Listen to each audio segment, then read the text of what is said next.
ये चुनाव हमारे गणतंत्र की जड़ों को मजबूत रखने का चुनाव है। ये चुनाव दमन की राजनीति को नकारने का चुनाव है।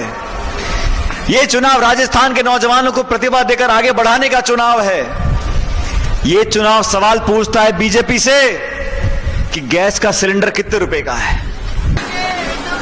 अभी अच्छे दिन की कोई बात नहीं करता, अब तो कहते हैं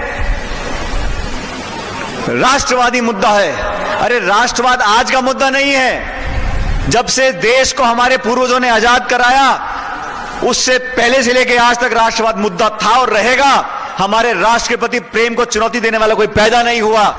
ये देश हमारा, मुल्क हमारा, मिट्टी हमारी, हमारी सरहद पर खड़ा जो सैनिक वर्दी में हमारी रक्षा करता है वो किसी एक जाति बिरादरी का नहीं है, वो सिर्फ शेखावटी या किसी एक शहर का नहीं है, वो पूरे मुल्क की रक्षा करता है। और वो लोग जो वीर गति को प्राप्त होते हैं, वो लोग जो शहादत देते हैं, वो मेरे देश के मान सम्मान को बढ़ाते हैं। मेरी आस्था उनके प्रति है। ये कोई पार्टी, कोई सरकार की बात करने वाले ये अपनी नाकामी छुपाने के लिए उनके शौर्य और वीरता की आड़ में छुपे हुए हैं।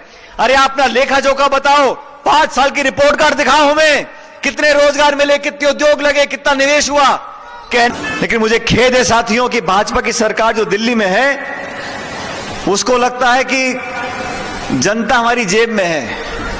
वो भूल गए एक एक वोट के मालिक हम सब लोग हैं। एक वोट मोदी जी का है, एक वोट राष्ट्रपति का है, एक वोट टाटा अंबानी का है, एक वोट आपका मेरा है। हम सब बराबर के हकदार हैं। एक एक वोट से राज बदलेगा, ये जिम्मेदारी आप लोगों की है। कांग्रेस पार्टी को आप जिताओगे, हमारे हाथ मजबूत होंगे, राहुल गांधी जी के हाथ मजबूत होंगे और 23 मई को जब परिणाम आएंगे तो भारी बहुमत के साथ कांग्रेस के नेतृत्व की सरकार दिल्ली में बनेगी। मुख्यमंत्री जी बैठे हैं, हमारे तमाम मंत्रीगण, रघु शर्मा जी, हम सब मिलकर काम कर रहे हैं। लेकिन भाजपा के साथियों को चैन नहीं है। इसकी उससे नहीं बनती, सचिन पायलट की अशोक गहलोत से नहीं बनती, अशोक जी की ओला जी से नहीं बनती, ओला जी की श्रवण जी से नहीं बनती, श्रवण जी के रघु से। ये सब इसलिए करते हैं क्योंकि गिरेबान में झांक कर देखेंगे तो पता पड़ेगा कि आज अडवाणी जी के साथ क्या किया है, अरुण शौरी के साथ क्या किया है, यशवंत सिन्हा के साथ क्या किया है, शत्रुघ्न सिन्हा के साथ क्या किया है, घनश्याम तिवारी जी के साथ क्या किया है। जिन लोगों ने आपको पैदा किया, आपकी पार्टी को यहां तक पहुंचाया, आपने उनको बेशर्म होकर दरकिनार कर दिया। जो अपनों के नहीं हो सकते वो किसी के नहीं हो सकते। हम सब नेता लोग मंच पर बैठे हैं, सारी मीटिंग साथ करते हैं, एक आवाज में बोलते हैं, मिलकर देश के लिए काम कर रहे हैं।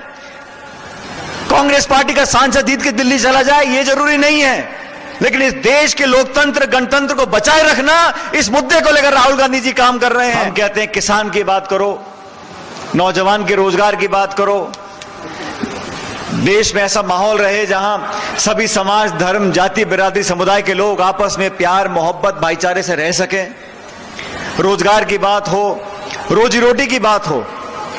लेकिन भाजपा के साथी 5 साल तक हर मोर्चे पर नाकाम होने के बाद किन मुद्दों को सामने लेकर आते हैं? मंदिर का, मस्जिद का, हिंदू का, मुसलमान का। यूपी के मुख्यमंत्री जी बोलते हैं कि हनुमान जी की फलां जाति थी, दूसरा बोलता नहीं साहब उनका गोत्र कुछ और था, फलां जाति थी। मैं भी हनुमान जी की पूजा करता हूं, सबके देवता थे बजरंगबली, लेकिन कभी मन में ख्याल भी नहीं आया कि हनुमान जी की कोई जाति हो सकती है। हर वर्ग को बांटकर, समाज में टकराव पैदा कर भावनाओं को भड़काकर अपनी नाकामियों पे पर्दा डालने का काम 5 साल में हुआ है।